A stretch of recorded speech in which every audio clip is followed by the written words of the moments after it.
നമ്മളിപ്പോ ഇല്ലേ family ആയിട്ടിരുന്ന് daily cinema ഇതിന് ഫീൽ എന്നായിരുന്നു കുറ്റമൊക്കെ പറഞ്ഞാൽ കാണാൻ ഒരു രസമാണ് അറിയാൻ. പക്ഷെ എന്തിനാ പ്രശ്നം, ഇപ്പൊ സിനിമ ഇല്ലടായി.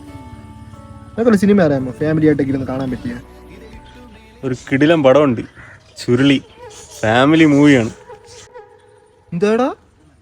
എടാ ഞാനാടാ തങ്കൻ ജ്യേഷ്ഠൻ. നീ അത് കണ്ടല്ലേ? വേറെ നല്ല സിനിമ പറ. വേറെ സിനിമ ഒരു കിടിലം പടമുണ്ട്, 365 ഡേയ്സ്. കണ്ടാ കണ്ണീന്ന് വെള്ളം പോവും. കണ്ണീന്ന് തന്നെയാടാ നിനക്ക് വെള്ളം പോയത്. അഴുക്കച്ചെറുക്കൻ, തന്തയില്ലാത്തവൻ. അതെന്നീ കണ്ടാ? കുടുംബത്തോടെ കാണാൻ പറ്റിയ വല്ല പടവും പറയടാ. ഓക്കെ ഓക്കെ, കുടുംബത്തോടെ ഇരുന്ന് കാണണമല്ലേ. ഒരു പടമുണ്ട്, ഗെയിം ഓഫ് ത്രോൺസ്. അത് പടമല്ലല്ലോ, സീരീസ് അല്ലേ? ഞാൻ മറ്റേ ഇൻസ്റ്റ സ്ക്രോൾ ചെയ്ത് കണ്ട് മറ്റേ യുദ്ധമൊക്കെ ഉള്ള അതല്ലേ? അത് തന്നെ. ഇത് കുടുംബങ്ങൾ തമ്മിലുള്ള ഒരു ഗെയിം കളിയാണ്, അതാണ് ഗെയിം ഓഫ് ത്രോൺസ്. അതെങ്കിൽ അത് ഗെയിം കളി, എങ്കിൽ ഗെയിം കളി എന്തെങ്കിലും കണ്ടാ പോരെ.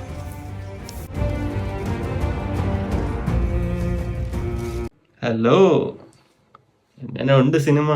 അത് കാണാനടാ. സീസൺ 3 എപ്പിസോഡ് 7 ആയി. സൂപ്പർ സാധനം കേട്ടോ. വീട്ടില് സീനൊന്നും ഇല്ലല്ലോ? വീട്ടിലൊക്കെ എന്തോ സീന്? ഒരു സീനും ഇല്ലടാ. ശരി ശരി ശരി.